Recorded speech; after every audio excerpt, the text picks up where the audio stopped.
Indonesia, negara yang kaya akan sumber daya, memberikan manfaat bagi kehidupan masyarakat.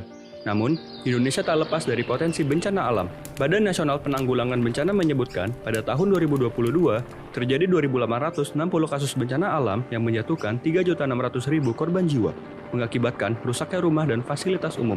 Korban bencana sulit terselamatkan karena pergerakan tim tanggap bencana yang lambat dan luasnya daerah yang terkena dampak dari bencana. Sementara, penggunaan pesawat atau helikopter dirasa tidak efektif dan efisien, seringkali menghambat operasional. Melalui program Kedereka, Fakultas Teknik UGM bersama Frogs Indonesia, perusahaan manufaktur pesawat tanpa awak di Yogyakarta, meluncurkan Palapa S0, pesawat tanpa awak VTOL. Kerjasama ini tercipta guna mewujudkan solusi dalam penanganan bencana dengan mencakup langkah-langkah konkret dalam pengembangannya. Fakultas Teknik Universitas Gadjah Mada bersama PT Frogs Indonesia bersepakat untuk mengembangkan pesawat tanpa awak Palapa S0 yang akan digunakan untuk memantau jika terjadi bencana gunung berapi. Dan rencana ini didukung oleh Ristek Dikti melalui penelitian Kedereka. Jadi kerjasama antara Frogs dengan Fakultas Teknik Universitas Gadjah Mada ini diawali dengan kita bertemu bersama-sama merencanakan requirement pesawat yang akan kita buat. Kemudian simulasi manufaktur menggunakan software Mastercam, di mana output dari proses simulasi CAM tersebut adalah G-code. Selanjutnya digunakan untuk memprogram CNC untuk membuat cetakan. Kita sebelumnya sudah melakukan proses CNC untuk master molding dan molding. Untuk selanjutnya kita melakukan proses yang disebut manufacturing airframe. Yang pertama kita persiapan bahan, salah satunya adalah pemotongan karbon, terus persiapan resin. Selanjutnya kita ada proses yang namanya hand layup dan vakum, dan proses yang terakhir adalah finishing.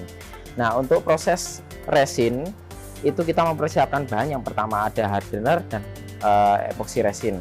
Selanjutnya kita menggunakan metode manufaktur yaitu hand layup, pengaplikasian karbon kepada cetakan itu menggunakan hand layup. Yang selanjutnya ini akan kita vakum menggunakan mesin vakum itu dengan tekanan 0,1 atm. Pada saat cetakan dan karbon itu sudah menjadi satu, maka akan selanjutnya kita copot karbon pada cetakannya. Yang selanjutnya akan kita finishing menggunakan epoxy resin untuk menutup pori-porinya. Jadi untuk perakitan sistem propulsi atau motor dari pesawat Palapa S0 ini yaitu dilakukan dengan yang pertama adalah pengujian dari sistem motor tersebut gunakan untuk VTOL atau vertical takeoff landing. Kemudian dicek secara individual arah putaran motornya, dicek RPM motornya, itu kemudian dipasang di airframe. Kemudian untuk avionik sendiri berupa sistem flight controller dan sistem navigasi itu juga dikonfigurasi parameternya. Kemudian hubungkan antara sistem flight controller dengan sistem motor, sistem propulsi. Kemudian dicek lagi urutan motornya, kemudian fungsi dari motornya tersebut, respon motornya seperti apa, kemudian pasang di airframe pesawat tersebut. Sistem mesin untuk melakukan terbang cruising atau terbang mode fixed wing itu dilakukan secara terpisah. Sistem engine-nya dicek terlebih dahulu, ada prosedur tersendiri untuk run up, untuk break in engine seperti itu. Setelah engine dinyatakan siap untuk dipasang atau siap untuk diuji terbang, kemudian dipasang ke airframe pesawat tersebut. Kita run up, setting parameternya, kita tuning supaya engine tersebut dapat bekerja dengan optimal. Untuk mendeteksi kandungan pada udara yang dapat menggambarkan keadaan kebakaran hutan, wahana ini dilengkapi oleh sensor TGS, sensor suhu, dan sensor thermal, serta integrasi AI memungkinkan sensor memberikan informasi yang detail dan akurat tentang lokasi kebakaran. Setelah perancangan selesai, sensor diuji dengan menerbangkan wahana untuk mendeteksi kebakaran buatan. Data hasil deteksi dikirimkan ke Ground Control Station untuk menunjukkan lokasi titik kebakaran. Setelah beragam pengujian dilakukan, prototipe Palapa S0 siap melakukan uji terbang di lapangan. Oke, hari ini kita akan melakukan tes hovering mode VTOL. Ya, jadi untuk persiapan kita rakit pesawatnya, kita rakit sayap, kemudian bagian tail juga. Setelah itu kita pastikan semuanya terpasang dengan benar. Kemudian kita nyalakan sistemnya, sistem radio kontrol, kemudian sistem pesawatnya. Kita hubungkan dengan laptop, kita cek semua parameter dari si flight controllernya di sini.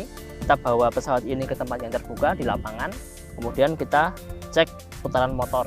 Dipastikan putaran motornya aman, tidak ada yang salah. Setelah itu kita tes mode hovering. Tujuannya adalah untuk mengecek apakah sistem kendali yang disetting di flight controller ini sudah optimal atau belum. Karena hari ini kondisinya angin cukup kencang, jadi untuk proses tuning atau proses penalaan sistem kendali itu masih agak terkendala, belum bisa optimal seperti itu. Tapi dari tes hovernya sudah cukup bagus, cukup stabil, tinggal dioptimalkan sedikit lagi.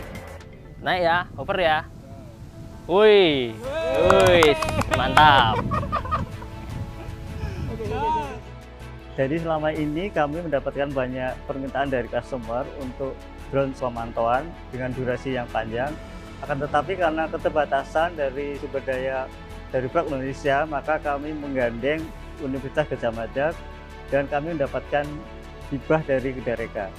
Dengan demikian, apa yang selama ini kami inginkan, yaitu menyediakan layanan drone jarak jauh, itu terwujud dengan adanya kerjasama dengan Universitas Gadjah Mada dan Kedareka. Setelah proses sistematis dan pengujian berkala, Frogs dan Fakultas Teknik UGM berhasil menciptakan Palapa S0, pesawat tanpa awak yang efektif dan efisien dalam pemantauan bencana. Operasional mudah, cepat, dan aman memungkinkan menjangkau area bencana yang lebih luas untuk menyelamatkan lebih banyak korban saat terjadi bencana alam.